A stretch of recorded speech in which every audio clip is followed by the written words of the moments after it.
I'm asking if your Christmas is a little different or is it a lot different this year? I know that it's either a little bit or a lot different for most people, I think. And um,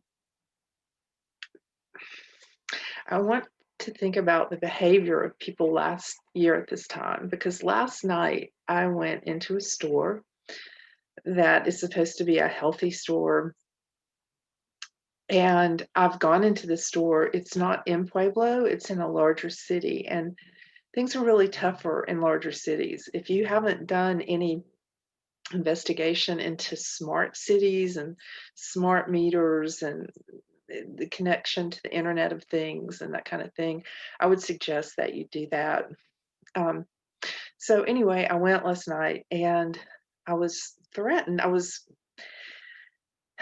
Um, if you've ever been raped or had anything like that happen, um, it can be really traumatic to have happen what I had happen last night, which was someone asked me, uh, I don't know if he was the manager of the store, but he asked me to put on an mask. And I told him that truthfully, that I cannot safely wear one of those. And uh, and he kept insisting and followed me. And it was almost the end of the night. And I just wanted to get in and out and get my groceries, and there weren't even a lot of other customers in there. But he followed me around and really harassing me, and it felt menacing. And I think there are a lot of people who might be afraid um, not to comply because of this very thing. I mean, if you've ever had any kind of, you know, a harassment from someone or, as I say, rape or anything like that, it can be, I think, extra traumatic to have something like this happen. Um, last year at this time, I could have gone right into the store. Nothing has changed since last year, except there's been a whole lot of propaganda. And even though the definition of a pandemic was changed in 2009, um, from what I understand, uh, so that the swine flu um, epidemic would become a pandemic, I believe. And there are certain things that happen when something is called that, from what I understand, and certain things happen with government funding and that kind of thing. So there is a financial incentive uh, for something to go to pandemic state. Okay, so anyway, nothing has really changed. Now, have people gotten sick and died? Yes. What have they gotten sick and died of? From a virus that the cat dog cat corporation cannot seem to isolate or could not in July. Um, we hear about the case demic, the cases rising because of a whole bunch of positive tests, and testing is being promoted. And now they're trying to get schools to test kids and that kind of thing. So that creates more positives, especially dealing with the number of cycles that a test goes through. So people are really being scared by this. Now, again, I have not found any valid scientific evidence, and that's not saying it's saying that I don't just take what the cat dog cat corporation says, because they seem to have been involved in shenanigans. Those of us who followed vaccination for a few years and the basically forced vaccination of school kids who go to public schools in California a few years ago. We've seen a lot of these arguments, this kind of, you have to you have to suffocate yourself because if you don't, you might get someone else sick.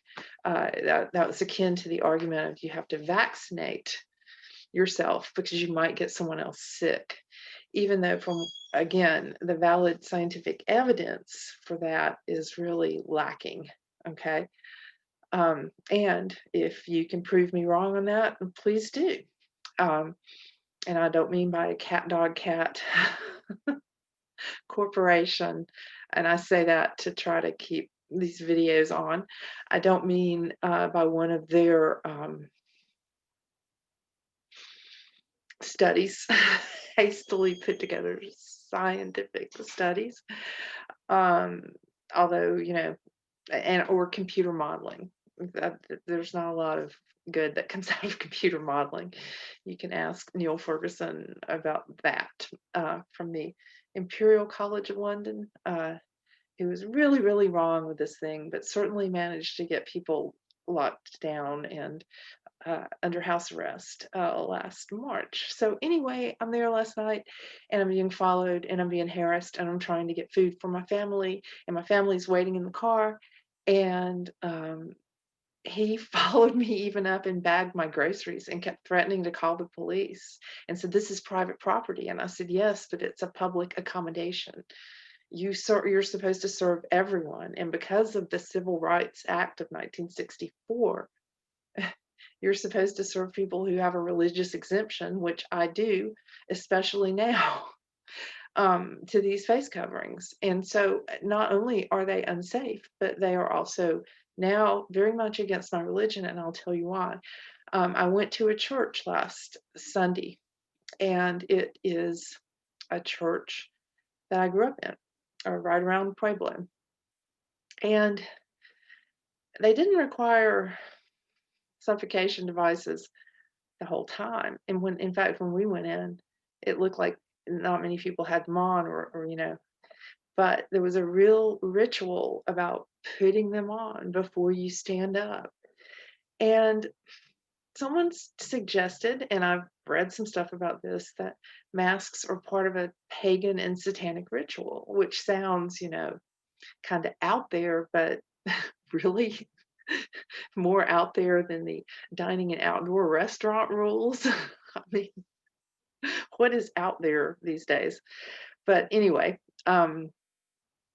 so I started looking at that. And then I had an interesting experience where I was around someone, an older gentleman, and there was another gentleman who came up to him. Now they were both in masks. Oh, whoops. Okay. But anyway, they were both in those. And so the gentleman I was talking to at the time, the other person A comes in and says, "Oh, who are you?" And person B, who's the gentleman I was talking to, said, "I am the devil."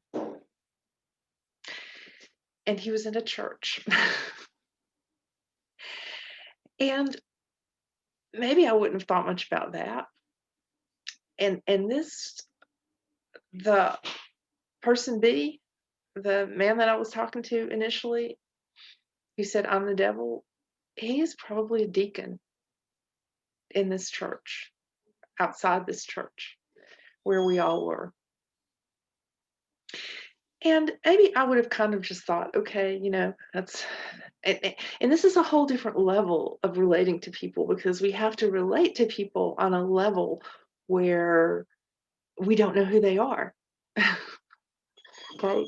Like, you know who I am, here you don't, right? It's a different look. And that's a different kind of relating to people. So I also watched a documentary, and I will try to find that and put it in the comment section, that talks about masks, and how they are used to transform, and as a ritual, transformation ritual. And one of the things that is said in this documentary is that it's almost as though the mask, whatever it is, okay, and we're not talking about a ski mask, or we're not really talking about sterile surgical things, although I don't know, that maybe that also, with doctors, I mean, I don't know how much they normally, I don't think they're in the operating room 40 hours a week, but some maybe. I don't know how that works, but I know that's a different kind of thing. But this kind of mass getting everyone to participate in this covering your face thing, um, it does have roots in paganism, in ritual, in, I guess, Satanism. Not sure about that. But I've heard that, and it makes a certain degree of sense because some of these things look like satanic rituals that are going on right now, especially staying 6 feet apart in the triangle, and there are all six sides, and in the circles. Yeah, and that's the only scientific evidence I can find for that, other than that high school girl's essay or whatever from 10 years ago. Some people say that that's what we're following. I know that's, and her dad was like some, I don't know, he had to something to do with something in government and at a pretty high up position, and she recommended staying a certain number of feet away, and supposedly in her paper, and that is a scientific reference, the closest I've come to finding a scientific reference for that. And then there was a lawyer, I wish I could find her video. She talked about how this isolation is actually a physical torture technique that was used by something maybe our taxpayer money pays back in the 50s. Um, and so this idea is that the mask is covering your face and that it almost transforms you into another person. And I thought about that when I heard that older gentleman. And I've seen a lot of people who are godly people who've really fallen for this. And it made me think about him. If he had not had that on and the other guy had not had that on, he would have never said, "I'm the devil." And maybe that kind of thing with the mask is okay to do once a year on Halloween, or, something like that.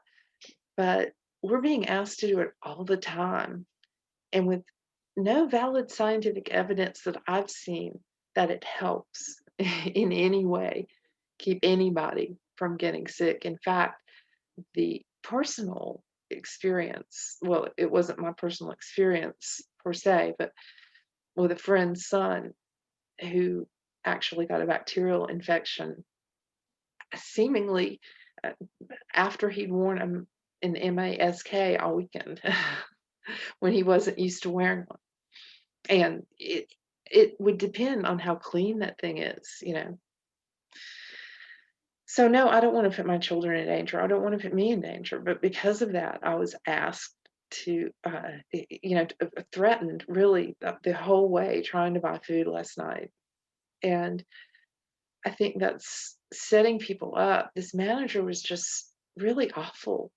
I wanted to see his mother and go, "How did you raise him?" Of course, I couldn't tell how old he was, or I couldn't tell you if I saw him on the street today because he had his face covered, which I'm uncomfortable with, even if it's a shield. The other day, somebody was wearing a shield and I couldn't hear them because you're talking into plastic. Talk about limiting your communication.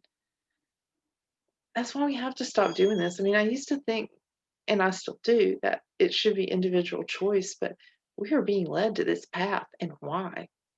And why are you following it? Do you really know it's not a pagan or satanic ritual? Why? Because the Cat Dog Cat Corporation told you that?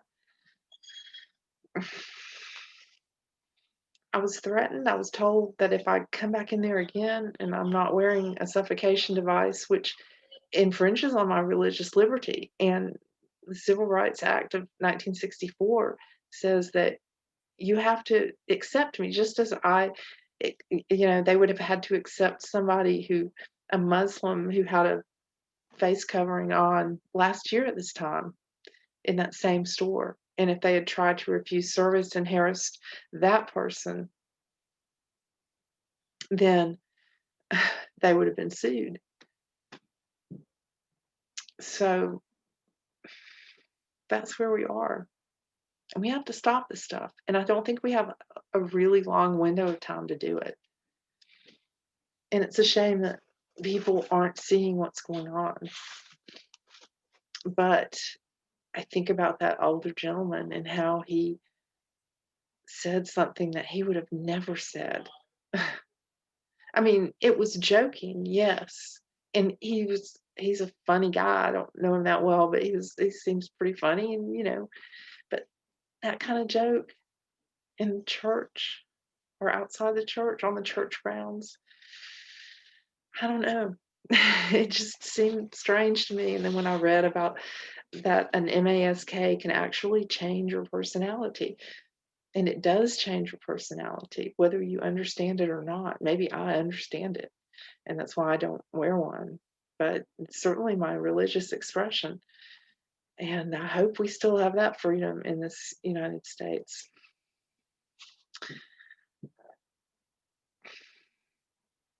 I'm going to read Probably So by Charles Bukowski.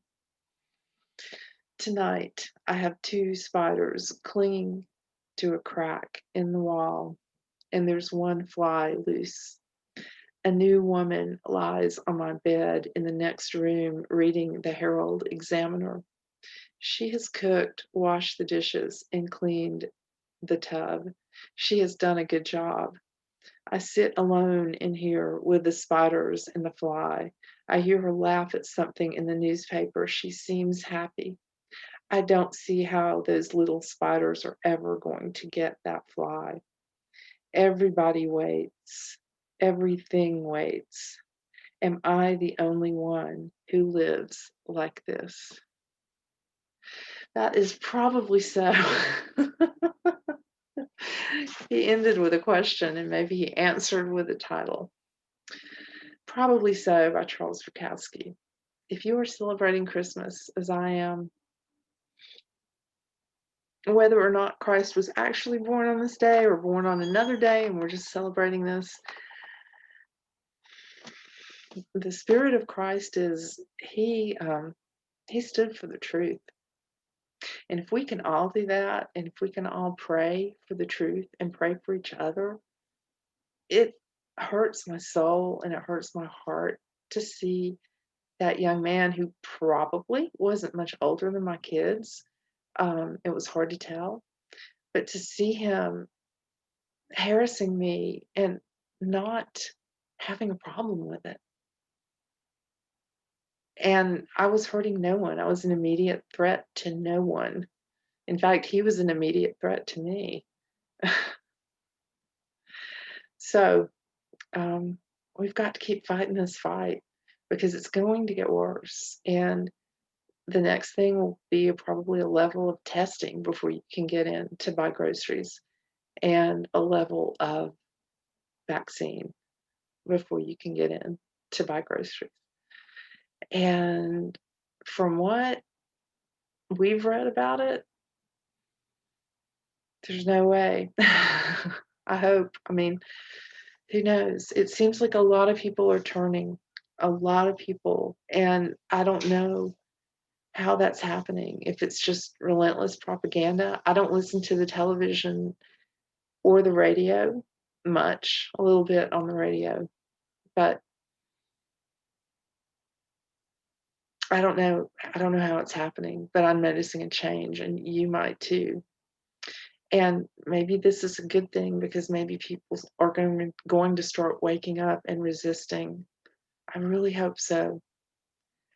I'm not at all worried about a virus killing anyone, really, because I'm not even so sure that they work the way we've been told that they work via virology.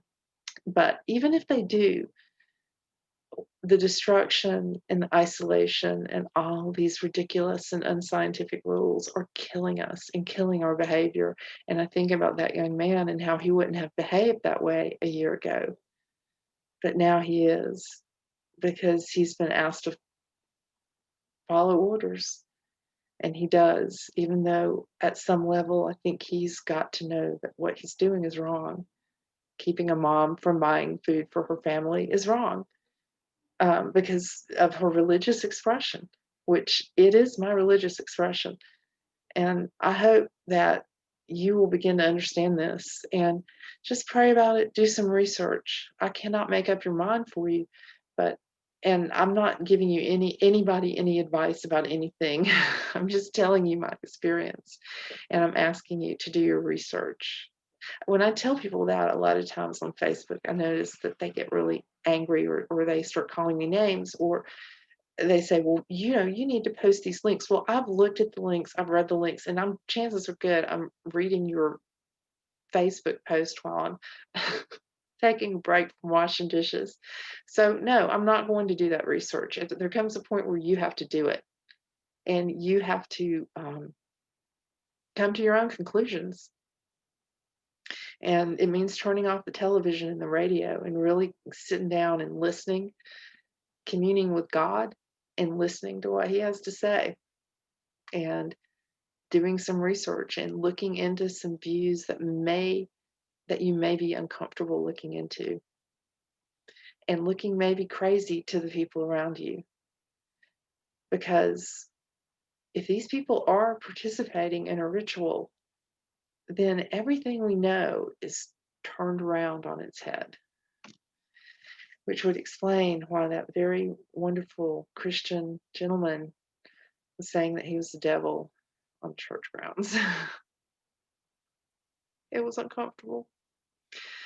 Pray for us all if you're the praying type. And I hope you have a wonderful rest of the day.